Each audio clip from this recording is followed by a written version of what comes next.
Hey, Skylar here from the men's Changeyoucanwear. Today we're going to be making a dog tag out of a 64 Kennedy half dollar. I've been thinking about making one of these for quite a while and just haven't gotten around to doing it. But today's the day. And just to make it a little bit cooler, we're going to add some stones to it. So I have some diamonds, some sapphires, and some anthill garnets that we're going to add to it. Just to give it a little bit more of a patriotic theme. You know, because a bald eagle holding arrows isn't patriotic enough. And we're going to be bezel setting the stones in. Flush setting.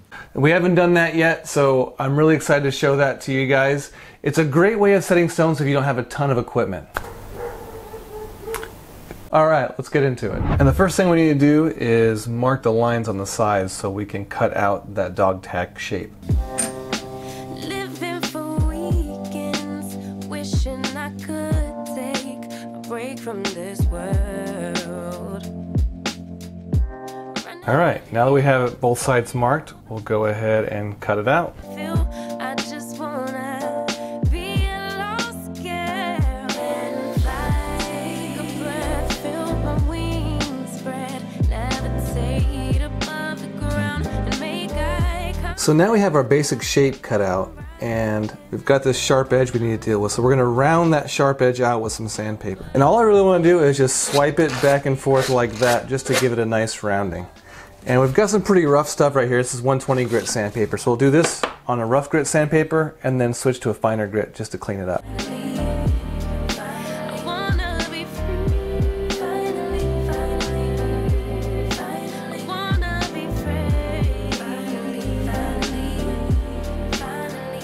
Alright, so now we have the shape all cut out. It's nice and even, and the sides are smoothed out, and we need to make a spot to hang it, which is going to be a bail. And what I want to do to make the bail is use the silver that we cut off of the sides to make it. I think it'd be kind of cool just to keep using the rest of the coin. And that means we're going to have to take this guy and roll it out in the rolling mill, flatten it out, thin it out, so it'll be big enough for us to make the hanger. Alright, this is my Pepe Tools rolling mill, and for this particular project it's really important to have a Pepe Tools rolling mill. And the reason why is because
Alright, the bail is all ready to solder now, and so what we need to do is make a corresponding hole in this guy so it can hang from it. So we'll mark that out real quick. Before we mark our hole and cut it, we're going to have to clear all the detail that's in the way there. What we need to do is get rid of all this partial wording here and the top row of stars, because we're going to be putting our stones right up in here too, so we're going to need enough room. So remove the stars and the lettering, we'll be good there.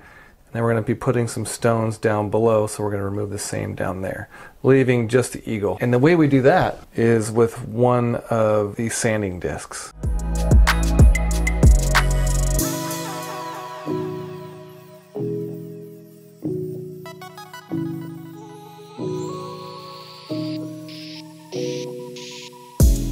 Alright, so now we just have the eagle, and we can start to mark our hole up here, where our bail is going to be going.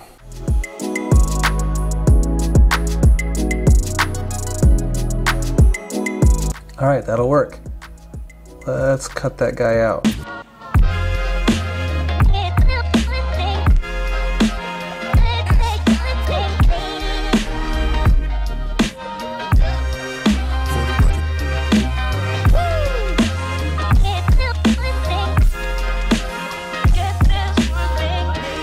Alright, now we have our dog tag getting closer to being done. And what we need to do now is lay out our stones. So we're going to make some marks across here to make sure we get them right in the middle of that curve, because I want these stones to curve along with the bottom and the top. So that is what we're going to be doing now.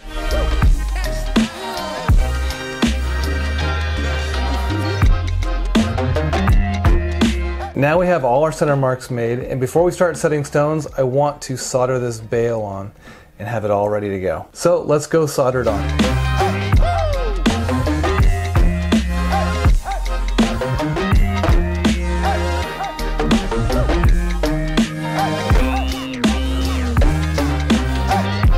All right, all soldered together, let's go set it up in the vise and get some stones on this thing.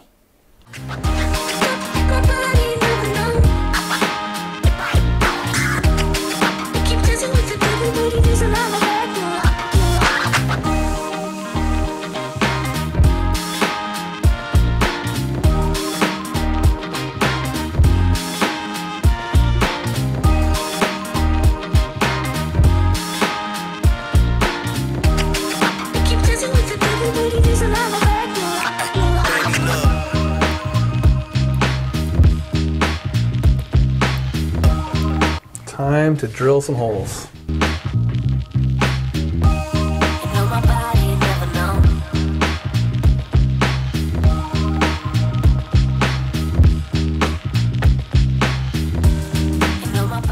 All right, so we got all our holes drilled, the holes are countersunk, and now we're going to start bezel setting. Flush setting. I'm going to start with this very center stone, and that's going to be this diamond right here. So this thing measures just under 2.5 millimeters. So we need to start ball burring our way up to get close to that so we can start using our setting burrs and get it to fit just really snug, not too loose. And that is the goal for right now. We'll get started.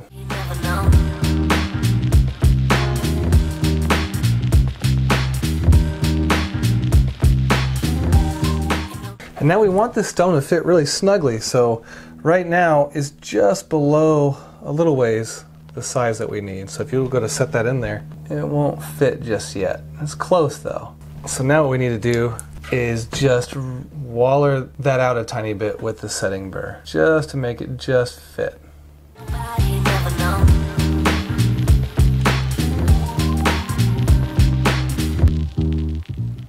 And so now what we need to do is take our burnishing tool, which is this guy, and then just slowly burnish around that hole about a quarter at a time until it gets nice and snug in there. Now I've seen a lot of people just kind of roll it around the hole. That's not a really clean way of doing it. You want to be a nice smooth finish on there.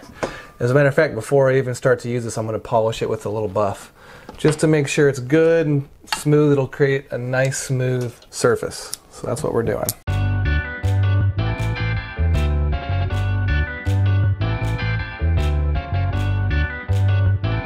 Alright, so I had a bit of a change of plans. As I was doing it, I remembered I had a bigger European cut diamond. I thought, you know what? It's not a ring, so if the culet sticks out the back a little bit, it's not going to be the end of the world. And how cool is this to have a big old diamond like that in the middle? And I'm thinking maybe I'll just do all red on top and then all blue down below, so we have red, white with the big diamond, and then blue. That's pretty cool. I think I like it. Alright, anyway, changed halfway through.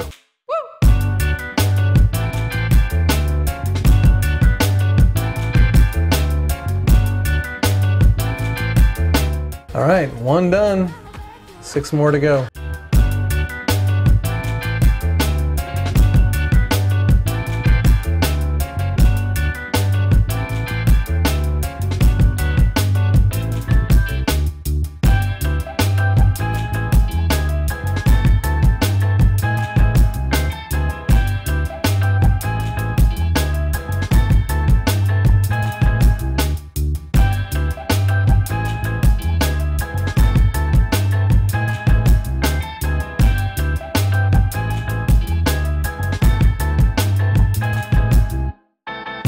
Alright, we got all our stones set. Alright, so we have the diamond in the middle, we got 3 sapphires down below, and then the 3 garnets up above. So now what we need to do, clean it up with a little Dawn dish soap, make sure it's degreased really well, and then we will heat some water to just below boiling and throw some liver of sulfur in, and that will be our antiquing agent for this guy. So we'll get it going.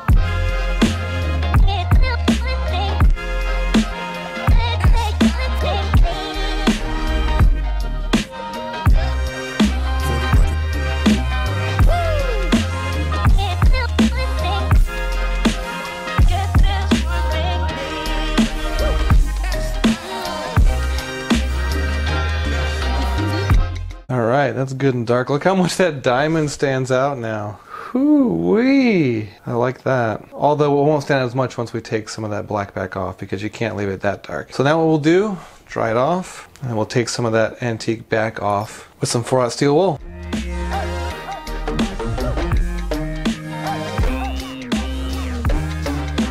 I want to be careful not to take too much of it off. So I think I'm going to stop there. Probably a little bit earlier than I should, but I'm gonna just clean it up with disposable jewelry wipe and go from there. Wow, that looks really good. I love it. I could probably take a little bit more of the antiquing off though. It's definitely a judgment call on how much you should take off and how much you should leave. So I think I'm gonna be good with that for now. And now I'll just throw it on a chain. And you know, you could go a lot of different ways with the chain. You know, you could do a nice silver box chain, a nice gold chain, something like that. But you know, just because it's got that dog tag look, I wanted to have a dog tag looking chain. So I'm gonna go for a cheap chain. You know, it's got $1,000 of stones in it, but you know, a cheap chain, why not? That is the look. So there you have it. Goodness, a really awesome dog tag. If you don't want to do a ton of money in stones, like you could definitely go for some less expensive stones. Like here's some citrine I did in this one. And then, you know, even less, because there's less stones in it, you could just do one, like a garnet, something like that. Any one of them is a really awesome dog tag. All right, guys, thanks for watching. I had a great time making these pendants. It's something a little bit different than I normally do. And I don't know, I really enjoyed it. I hope you guys did too. Make sure you check out my website, Changeyoucanwear.net. I'll probably throw these other ones up here. This one's mine for sure. I'm keeping that one. I'm gonna throw these other two guys up on the website. So go feel free to check them out. If you guys want them, pick them up. Thanks again for supporting my channel. If it wasn't for you guys, I wouldn't be able to do this. And I'm very, very grateful. So thanks again, and I'll catch you next time.